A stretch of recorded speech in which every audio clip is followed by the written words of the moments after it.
Welcome into 5-Wide Fantasy. Today, we're looking at the best playoff schedules for running backs for the 2023 fantasy season. Again, this is going to be for you guys that are in the leagues that have your final week of the season being in week 17, so weeks 15, 16, and 17. These are the best schedules based on fantasy points allowed to the running back position for each of these opponents. I'm going to have, again, the top 5 teams here. And look, for some of these backfields, there might be some question marks as to who's the number one. It might not be a, hey, this is going to be the best running back these are the top 5 running backs I expect to be in the fantasy football for those final 3 weeks. But these guys are going to be great trade targets, ideal for you, especially if some of you guys are pretty well set in stone to be making the playoffs. If you aren't, you might not want to be watching this video or using these players as guys to acquire. But regardless, if you do get there, these are going to be great players to start in each of these weeks. So again, if you guys enjoyed today's video, would really appreciate if you hit that like button for me. Subscribe to the channel if you're new, because we're going to have worse schedules for running backs. We're going to have best and worst for wide receivers as well to have everything covered for you. All right, first up in the number 5 spot is the Cleveland Browns. In the final 3 weeks of the season, as you guys can see on the screen, Chicago 25th in fantasy points allowed to running backs, Houston 24th, and the Jets 20th, seeing a bit of a fall off after Austin Eckler found the end zone a few times on Monday night.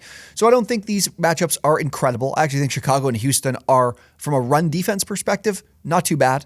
Chicago especially, but both these teams have been giving up some plenty of fantasy points to running back so far this season. And the Browns are a team that like to lean on the ground game actually quite a bit. They're running the ball the most in the league, 34.8 times per game, if you can believe it. Yes, more than the Ravens, more than the 49ers. 48.5% of plays they're running the football, which is 3rd in the league as well.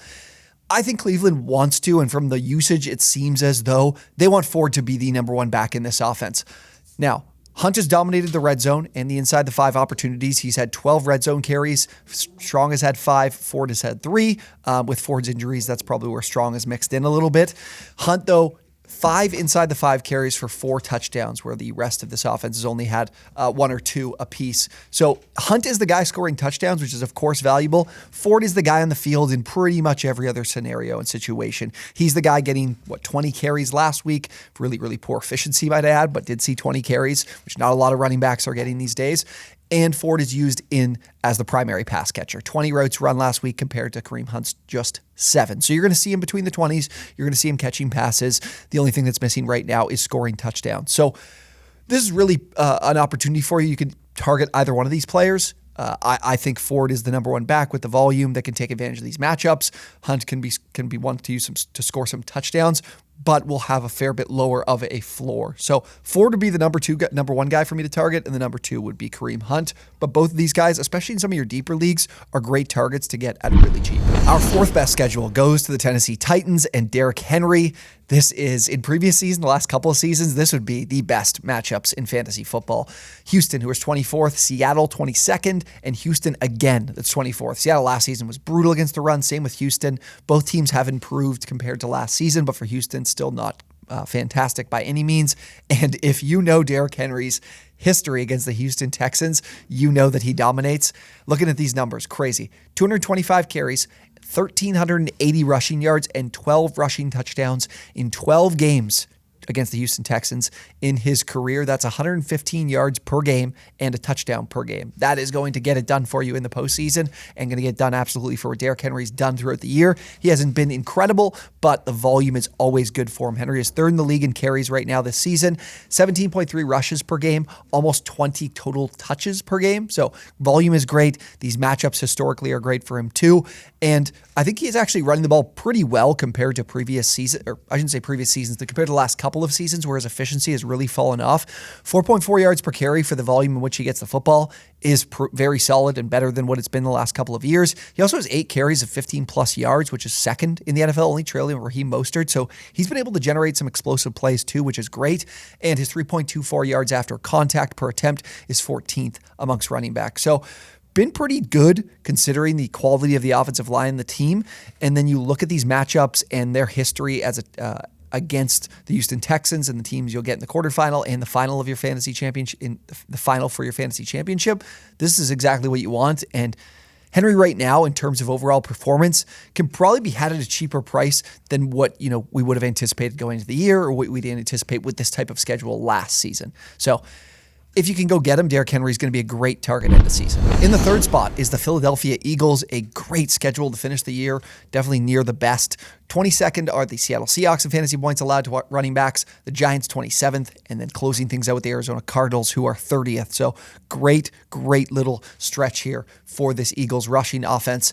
And what I think has been really beneficial so far for the Eagles backs is Hurts' lack of usage of his legs, kind of allowing this backfield to get some more touches, some more opportunities. Now, the tush push has been brutal if you have a guy like DeAndre Swift, because Hurts is stealing a ton of touchdowns inside the red zone. He has 7 rushing touchdowns inside the 5 this season, so that's kind of critical for a big fantasy finish. Now, for Swift, we've seen him separate himself as being having that significant share of rushing opportunities in this offense.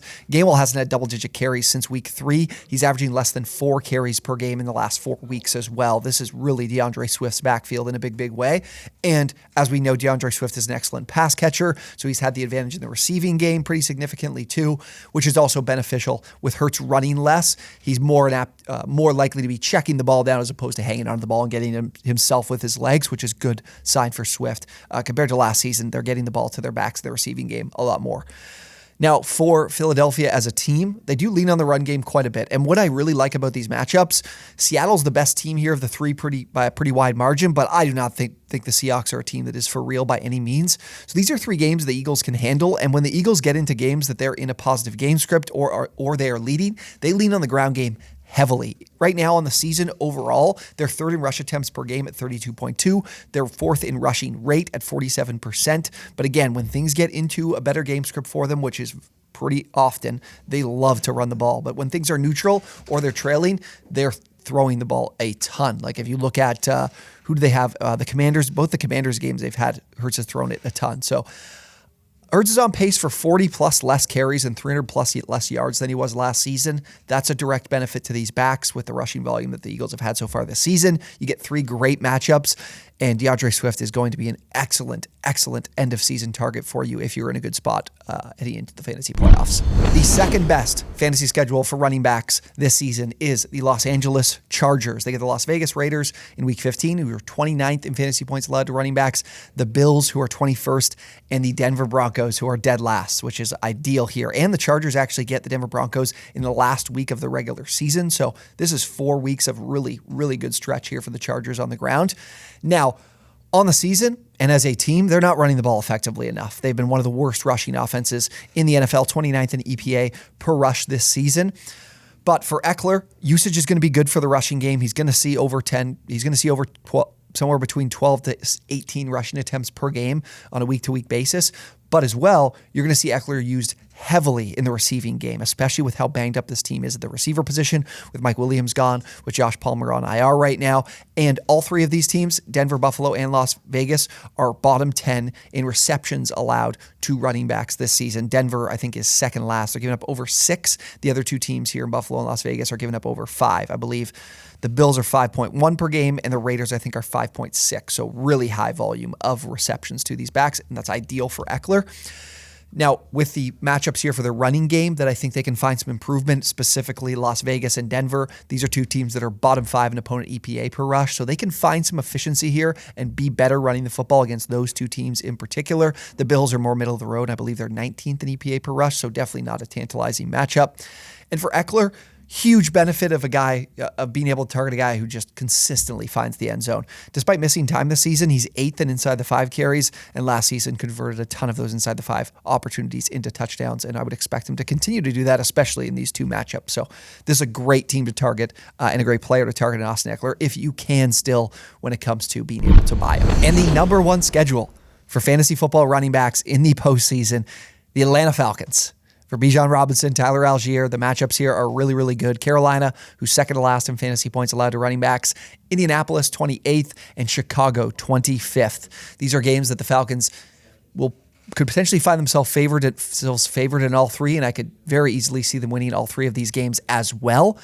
Bijan's role obviously looks concerning. The decrease in opportunities we specifically saw last week as well. 12 carries for Algier, 11 for him. Now Bijan was on the field a fair bit more in the receiving game. 23 routes run to Tyler Algier's just 9. The share of rushing opportunities, I just can't see continuing when you look at the efficiency side of things. Bijan's averaging 5 yards per carry. Algier's averaging 3.2, which ranks 55th amongst running backs. Bijan's averaging 3.29 yards after contact per attempt, which is top 12. He's 6th in missed tackles forced, despite being 22nd in carries overall in the season. And for Algier, he's 77th in broken tackle rate. So I think Bijan, I think all of us think that Bijan is the far better running back for this team. And I know a lot of frustration with Arthur Smith and the usage. But when I look at the matchups, I think Bijan's has the best opportunity to take advantage of these matchups. And Algier obviously has taken advantage of some significant volume inside the 5 and converting touchdowns, but I trust Bijan as an explosive player to be able to find touchdowns even without, those inside the 5 opportunities that Algier has been getting. I love these matchups.